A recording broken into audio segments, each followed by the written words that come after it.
good morning, everyone. Guten Abend, buenas tardes, bonsoir to our rapidly growing community in EMEA as well.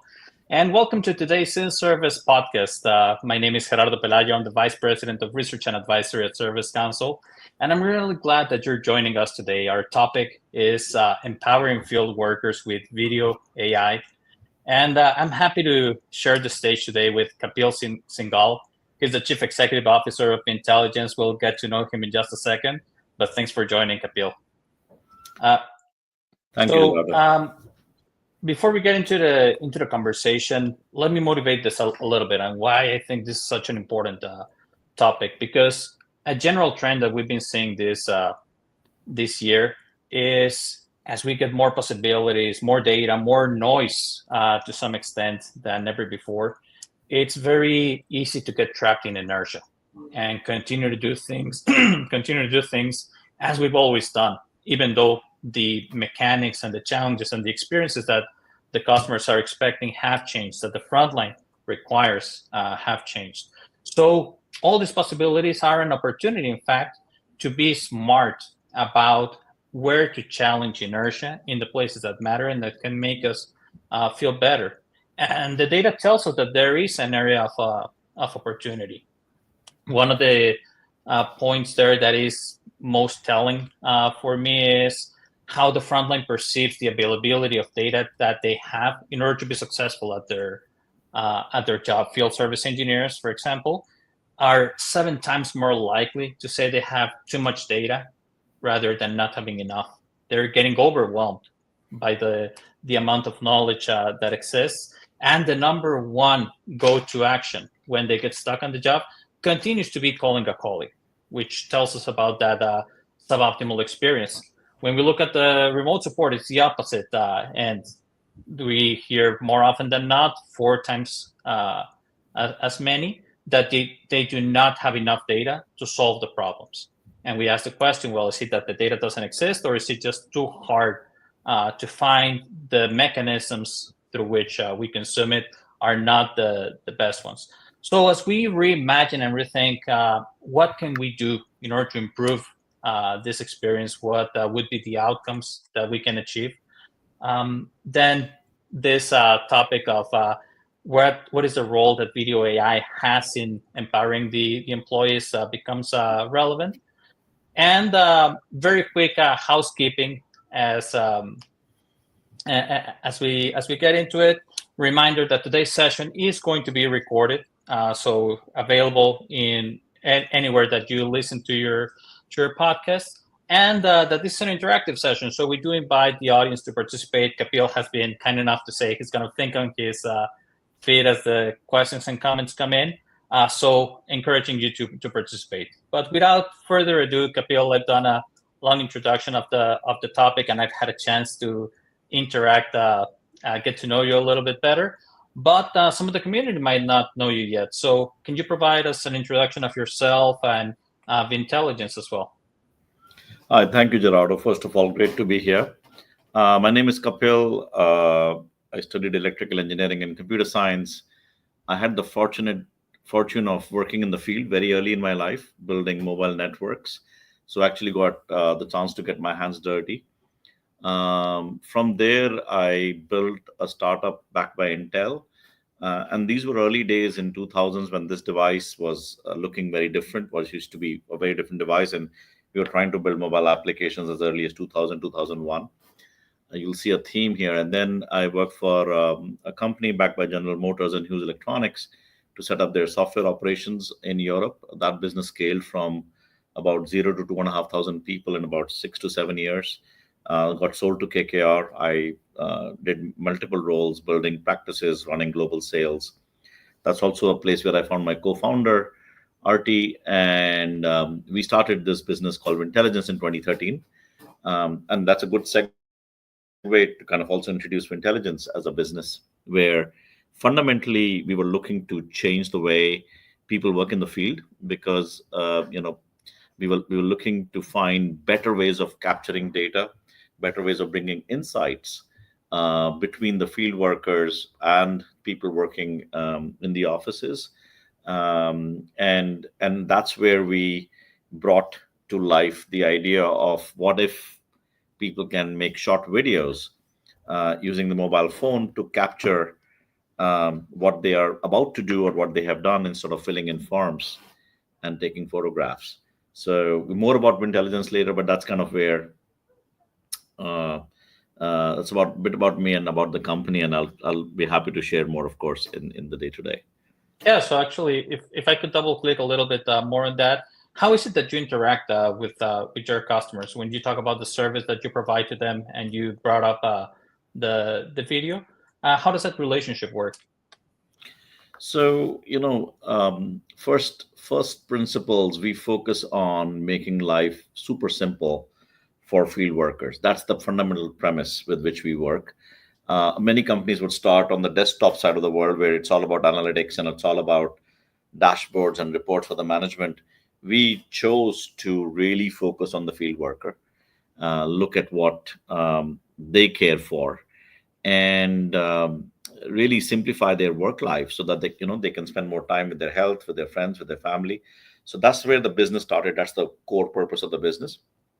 And we engage with our customers in a very simple fashion, where customers can choose from a set of 5 different solution sets that we have, ranging across the asset life cycle of any field or customer retail operations, where they can bring these solutions in and get started within a few weeks as against months, and really bring to life the fact that people can reimagine the frontline work by using short videos to capture the data in the field. And then Mm, we use AI, Gen AI, video AI, vision to interpret the videos so that you can upskill the worker, you can triage the work, you can provide safety information, you can provide quality, all of that. So that's in a nutshell how we kind of engage with our clients. These are B2B enterprise clients, not easy to get to, but when they see something working very fast, mhm. we offer a free trial, a 3-day trial. They can see the benefits, and from there the business case, the ROI, and then the deployment.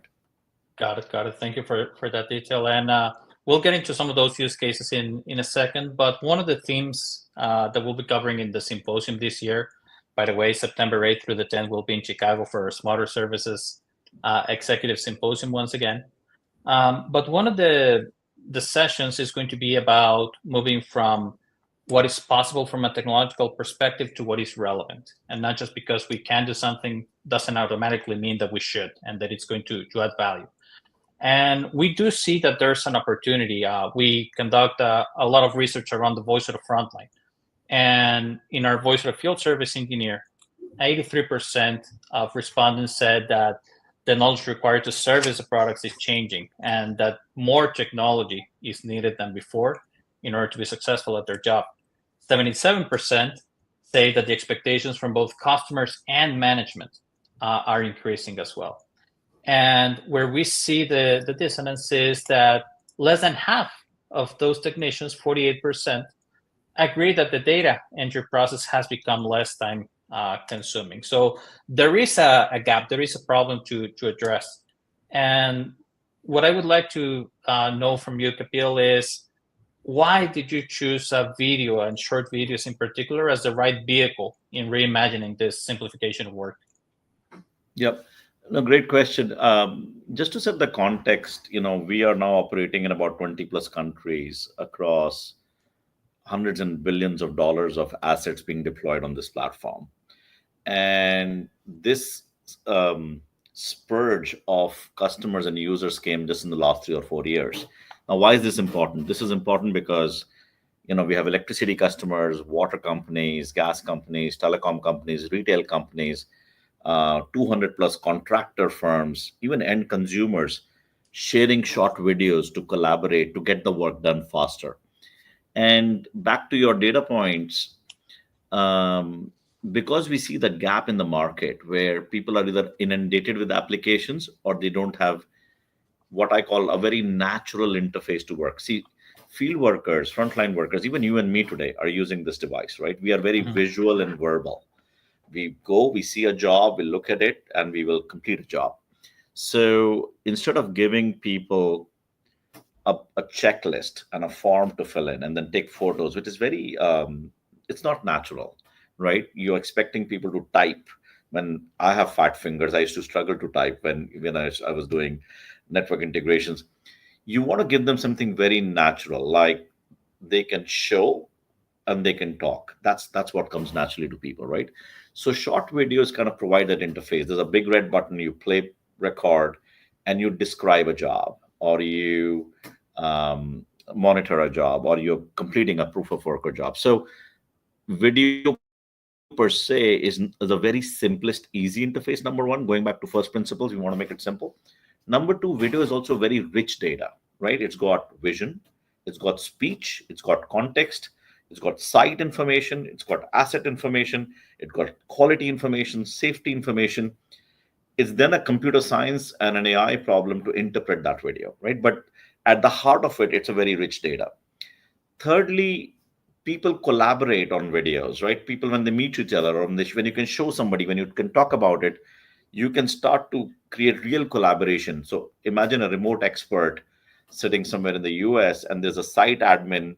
This is a real customer in a green energy company, kind of collaborating. And we were able to convert this site or upskill the site admin to become a site inspector in 3 months, just because there was a much more natural asynchronous short video interface to collaborate on. So, it's simple, it's easy to collaborate, and it's got a lot of rich data which can be mined for insights with AI and with contextual algorithms. I think those are the three reasons why short video works a lot better. And the Hmm. reason why people could come to our platform so quickly was it was easy. It's really simple. It's easy to use. Let's get started. Yeah, no, I like that. Makes a lot of sense. And one of the things that you said really stuck, which is this: what does it mean to simplify the work, and starting to think about the experience of the frontline as something broader than just faster and more productive. We continue to hear that talent shortage is the top challenge for service leaders, right? And it was exacerbated with all the retirements started, especially 5 years ago. Talent retention, talent attraction continues to be a challenge, and we see that while data and technology have improved productivity in the voice of technicians by over 80%, when we ask the impact on their level of mental stress, only 59% agree that it has made a difference. And I always go back to, well, if it is providing a safety net, if it is making the process of acquiring and capturing data more seamless, if it is saving you time from the things that you don't really want to do, then the level of mental stress should go down, at least at the same level of productivity. So as we look at this broader perspective of why do we want to simplify work, the next question that comes to mind is where in the stage are there like top areas along the job life cycle where you believe that that video is a right fit for empowering the field workers? No, absolutely. I think you make a very good point, right? Work shouldn't be stressful. By virtue of field work, it's an uncertain environment. There are lots of risks, and uh, this hence there's a lot of unstructured moments that you can't really structure. Video brings that ability to then capture the data in an unstructured format, but then with AI, we can structure it to kind of define the next steps and the actions and the feedback. There are three distinct areas, Gerardo, where we see our user base finding value. And, we have three sets of users: customers and retail consumers, contractors who work for our energy, retail, telecom, water, gas clients, and then we have colleagues, people who are part of the field Hmm. service organization. And there are three areas. The first one is you have to define a job, you have to specify a job, right? So that's a place where you can have an end consumer define what a job looks like, or you can have a young apprentice do a pre-site survey. Just define what has to be done. So much better than writing down, taking photos, and leaving it to comprehension for another person to actually go into a job. So video is a very good media for that, right? Just defining what am I going to do. So I'm going to make a few videos of 3 or 4 short videos. I get guided by the application, the Win app, and then I can create this job description. The second area is monitoring a job, day-to-day monitoring. Hmm. Now, typically people will do field reports. They will send some reports. They'll finish the work. They'll either go home or to the van and then write lots of notes, put something in Excel and put it up out there with photos. You can remove all that drudgery. You can just send short videos as your daily reports, and the system is designed to kind of self audit and monitor what's happening, and remote assurance kind of kicks in. The third is when the job is completed and you want to commission equipment or you're finishing the work. Video also acts as a very good proof of work, right? I finished my job well, so that there is Hmm. no fidelity loss in what I have done, and I don't need to bring people in to check my work. So these are the three areas, describe the job, monitor the job, Hmm. and then the third one is complete the job. The fourth one, which is hidden in all of this, is improve the job, which is knowledge, right? Hmm. In all of these job life cycle, you're capturing a lot of useful data in a very rich video format, and a lot of annotations from different parts of the customers and auditors and people going on. So this data, if mined properly, becomes a knowledge base which can then empower all of these jobs. So it's a virtual cycle, and it's a Hmm. positive cycle, right? So those would be my four, and three are the ones that we know. Fourth one just happens automatically. Yes, yes. So a lot to unpack there. Let us peel the onion on those. And first, describe a job. I believe is the first one that you mentioned. We just had a session on presented the findings from our remote support and software solution uh, research, and we continue to hear this desire to shift left and automate some activities, and at the same time predicting what does the install base require at scale is something that is a pending assignment. A lot of IoT data, but not the ability to try and know before we send somebody over what needs to be done and have this stated with reliability. So can you add more color on what specific tasks prior to the dispatch, prior to the job being executed, are being automated because of video technology? How is this influencing the customer experience? No, absolutely. It's a funny story as well. It's not funny, it's serious, but it turns out to be not something we imagine it to be. During COVID, some of our water customers and our gas customers came to us and said, "Hey, um, you know, we don't really want to risk sending our frontline workers to somebody's house to fix a leak or to fix a new water connection. Would Hmm. it be possible if customers and consumers, retail consumers like you and me, Gerardo, if they can send us a 30, 60-second video feed of access to the property or what's broken or what's not working?" So kind of define the job, right? And at the time, it was a big technology challenge because you have to do it securely. You have to make sure that there's a data privacy. You have to make sure that people are able to actually record and point and shoot and do the right thing. So we worked on it, and interestingly, as COVID passed away, this became a huge productivity driver. So some of our gas distribution companies in the UK, some of the largest companies, some of the power distribution companies, UK Power Networks, even telecoms now, retail fiber companies, are have deployed this technology in the United Kingdom, and almost 100% of UK consumers have had a chance to send us a video or send their and kind of enterprise a video, and basically it's describing what would have taken a surveyor to go and do a visit, and typically what would take weeks, sometimes months, to get a new connection in.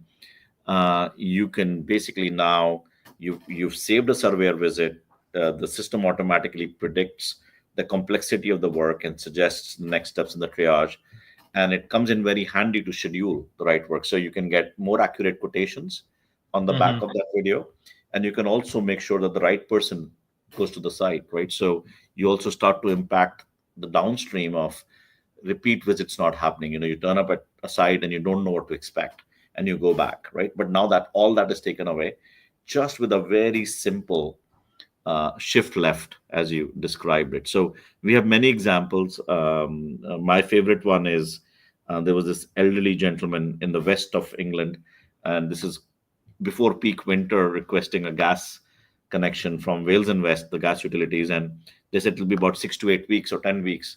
But if you could send us a video, we could do it faster. And he was late 70s or early 80s, I would think, and he requested Hmm. his son to send a video, and in 3 days they could get a gas connection. So you are actually making an impact, not just in field efficiency, but also customer satisfaction and improving net promoter scores. And that's where technology and business and customers kind of come together really nicely. And I agree. And so we actually have a comment from John, CEO of Service Council, um, which raises that importance that I was also alluding to, which is everything that happens before the job has ripple effects later in the process, and tackling these broken links early on, what you talked about, the freeing up bandwidth, the reducing significantly the response time, which gets into the customer experience, and then improving your chances of a first time fix. Like all of these things are among the KPIs that we continue to hear are top of mind for the community. So you mentioned it as a simple solution. I think it's more of a smart application, but I Thank you. appreciate the humble approach. Um, well, one of the topics that on top of, if you have any reactions to what John brought up here, that I want to get into is compliance. So especially once that job starts, compliance is a tricky area. How to enforce it? We see service providers leveraging partners. They're doing multi-vendor. There's the learning curve and time to value that they're trying to get better around. So can you share some color commentary, some use cases of what's going on in the on the job experiences? What are some of the outcomes that Yeah. I'll that build. might be able to Yeah. support? I'll build on what John just said, right? If you can plan for things better, if you can design things better, the right downstream things happen, right? So compliance is very similar, whether it's risks, whether it's safety, whether it's just site compliance on how people work.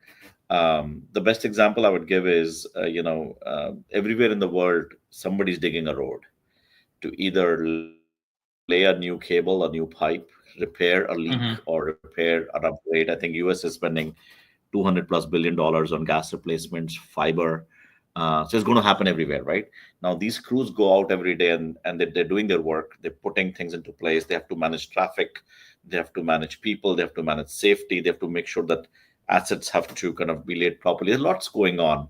And of course, rightly so, regulators have put the right level of regulation so that things can be done in a way that protects the environment, protects people on safety, especially if it's a street in a crowded city. So, on an everyday basis, these people are supposed to fill in a checklist on a form and take photos to show that they are all in a good compliance, and that takes a lot of time. Hmm. We replaced that with a start of the day 60-second video and an end of the day 60-second video. So start of the day, you'll just walk. Imagine you are on a site. You have a little construction happening there. You've dug the road. Pipes are going in. You put your barriers, your cones, and now you're walking 60 seconds, talking and showing through what you're seeing.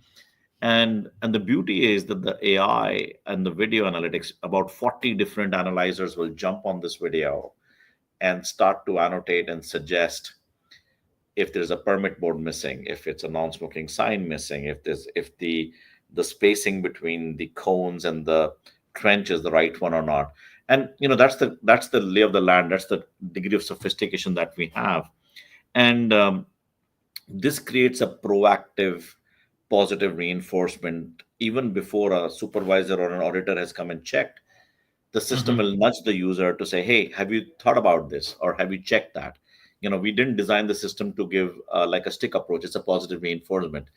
And you use that in the messaging and the language when you're interacting with these AI interfaces, so that it creates the right environment, it creates the right behavior, and drives the right culture. So you can improve compliance, and we've improved compliance then for water companies, electricity companies, gas companies, telecom companies. Almost everybody's digging a road somewhere, right? And you save on fines. Between 60 to 80% of fines are saved because you got it right first time. right? You're making people more safer. And I think, like you said, because it's contractors, right? Big companies have lots of training programs, lots of reinforcement programs, but then it's the last mile, right? It's contractor, subcontractor, subcontractor. How do you Hmm. bring them into the loop? And that's where, when you start to deploy field applications like Vyntelligence or Smart Video Notes, you can start to draw a standardized experience. People are pointing and shooting, but they're also getting the guidance from the system on what they're doing and what they're not doing. So it's a program that starts to reduce the need to go and do on-site supervision. It's a Hmm. program that's designed to get right first time. And if you look at a company like US, country like US, distances are far. These are all distributed assets. You really can't afford to spend thousands of dollars just checking everybody. But now you've created a culture of self audit and self reporting, and this is where we start to make a difference on risk and compliance. There are many other examples, Gerardo. Water industry pollutions, checking the equipment whether it's the right information. And the beauty is that one video is capturing asset data, works data, site data, safety data, and quality data. So gone are the days, back to the comment earlier that John had, we are no longer in a siloed environment. One video can capture all of those information. So that's on the digital, on the technology side. But back to the user, they end up doing their job much better. I think that's how it's being used in risk and compliance and day-to-day working. Yeah. Yeah, three quick things I want to highlight there. First off, we speak often that service leaders need to speak the language of the CFO as well. So that connection to the fines avoidance, I think it is important, even though we're focusing on the simplification of work, but that takes us to the so what and how can we afford it. The first and fix, which is directly on the customer experience, and if there is something off, catching it early, very critical.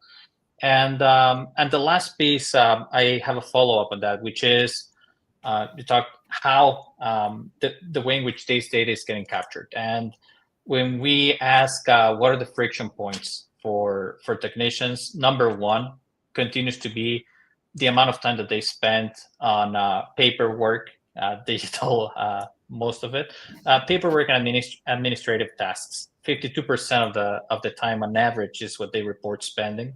If we look at the younger demographics, those below 34 years old, it's even worse. It's 58% of the time. So the problem, as the workforce renews, um, itself is not getting better. It's getting worse. You talked about what happens on the job. I get the sense that when you're doing the proof of work, sometimes as I spoke about this, leveraging partners out of network, and you want to make sure that um, that the incentives and the work performed are aligned. I can anticipate some of the good that comes out of it. So I'd like your take on what are the benefits that you're seeing, but also playing a little bit of devil's advocate. What have you learned in terms of achieving adoption and reliability of video technology, which candidly is could be a concern as well? Yep. I think they're linked, not the technology, but the adoption is linked, because you're right. There has to be an inherent human incentive to drive usage of a tool, of a new tool, right? So as I said, it's easy to use and that saves time. We've seen between 30 to 40% admin time savings at any given point of time, because you don't have to write your notes anymore. With your speech, we automatically summarize and create the notes, the case notes. You don't have to go and fill up systems for asset health. You don't have to fill up systems for proof of work. It all happens automatically with agentic, with AI now. The behavioral element is very interesting. Let's say I'm a contractor. And this is OpenReach, the largest broadband network in the UK. There are multiple contractors delivering work, and what we found was, behaviorally, people felt that if they do a better job, they can show it, they can describe it as proof of work, and they can get faster approvals from a remote expert, right? They can remotely get approvals, they can get paid faster, right? So everybody likes to get paid faster. And secondly, we are designed in the field to complete the job and then move on to the next job. Now, if the AI starts to nudge us on quality issues or safety issues even before somebody's looked at the job, I actually know that I'm doing a better job. I can do a better job and finish it there and then. So we improved right first time and reduced reworks by a factor of, went from 62.5% right first time to 97.5% in a particular part of a network in OpenReach. And that is what we're talking about. Now everybody's a winner. Environment wins because there's less wastage. People win because Mhm. they get paid faster, and the end customer wins, right? So as you said, so that's what drives adoption. The second piece that drives adoption is also the supervision layer. So you got to give the supervision layer right insights and dashboards so that they can measure and get leading indicators, not lagging indicators. What worked well, what is not working well, and that's where AI also plays a very good role. And we absolutely do role customized dashboards for supervisors. In terms of reliability of technology, I think we work offline, so we design for it. And we started when it was 3G. It would take 5 or 6 minutes to upload a 30-second video. Now it takes a few seconds. So technology is no longer a barrier for us. We, as I said, we're working in the US, we're working in Europe, we're working in Africa, we're working in Middle East. It's and we get about 70 to 80% adoption rates in the first 3 months. Yeah. So the number one, that's a great story. The other piece is I got stuck on something that you said, that video captures everything, and still that doesn't mean that you can extract all of this information out of the video, right? One of the benefits is by making it simple, the quality of the data I would expect gets better because people are not downloading all that information in bulk at the end of the day, but right after you get that. So if we played a little bit of a crystal ball, and I don't think there's a lot of understanding yet around how video technology and artificial intelligence overlap, especially in this setting where we see the complexity in everything service growing on a day-to-day. So with that background in mind, where do you see like all of the data that you're getting your hands on, this unstructured pool of knowledge? What do you see as the next steps in the next years? Yeah, that's a great question, Gerardo. So as a human brain, we have about 90 billion neurons, right? Different signals. And of course, if you look at large language models, it's now 400, 500 billion different signals and variables that it can process. The kind of work we get into, electrical, mechanical, civil, groundworks, quality, safety, utilities, technology, retail assets, this is very proprietary data, as in this data is not available. Nobody's going out making videos of people working in the field. So we were lucky enough to work with some of the best companies out there, whether it's Vodafone, whether it's Enel Green Power, whether it's Total Energy Solar, whether it's UK Power Networks, whether it's North Indian Water, so on and so forth. So Suez Water, where we've ethically captured this data, and we have about trillion different data combinations and sets in these areas, which allow us to do about 100 plus AI analyzers, speech, vision. And if I may crystal ball it, we are starting to create a digital twin of a frontline expert or a supervisor, because you're creating this knowledge base that's guiding you on how you should do your work. You're creating this knowledge base that's answering when you get stuck. You're creating this knowledge base that's predicting safety, quality, complexity of work. That's exactly what I would have done when I was a supervisor, right? So we are on that journey where we're creating this brain, this digital brain of frontline worker, and it's good timing because everybody's focused on desktop IT for frontline work. Nobody's really focused on the IT stack for frontline work. And I think AI and video brings that opportunity to create that digital brain and that digital knowledge base that's going to come back to our original purpose of simplifying work life for people out there. And I'll just clarify, we are in the front line. It's not about taking away jobs from AI, right? I just want to clarify that. There aren't any Mm-hmm. people. There are, as you saw, California fires, everybody knew that this could happen, but there weren't any people to put the fire hydrants. So it's a genuine opportunity for us to plug the gaps in getting more work done with the finite resource pools that we have. But crystal ball, I think we have this digital brain. Will we see more junior apprentices learning from this? Absolutely. Will we see some humanoids coming in and learning from this data? Absolutely. So all of those are possibilities, that are going to come our way. Yeah, that's an intriguing vision. We're gonna have to to invite you back into the podcast in some months and see how that's going. So it's been a very eye-opening conversation, Kapil. I appreciate the education that and the experiences that you've shared. Um, Before I let you go, I'd like to know a little bit more about Kapil, the individual. So would you mind sharing with myself and the community a little bit of perhaps a passion project, something that you're looking forward to in the next in the near term? Yeah, I think I'm lucky, I must say, that I can practice to the purpose of, spending more time with friends, family, and health. And that's what our vision is for frontline workers. And during my free time, that's what I do. Friends, spend more time with friends and family. And also, I like music, so play in a small rock band, Indian rock band locally. I'm a percussionist. Projects are just about enabling the society, helping people to see what they can become or create more options for them. So also support local entrepreneurship. That's kind of what keeps me busy, Gerardo. Oh, that's a lot of things to keep you busy. Sounds fun. And for those in the London area, you now know you can hear Kapil jamming in one of Absolutely. the places. Again, Kapil, thank you so much for joining us. To our community, thank you as well. Today's podcast, as a reminder, was recorded and it will be available in all the standard outlets, including our social media and the website.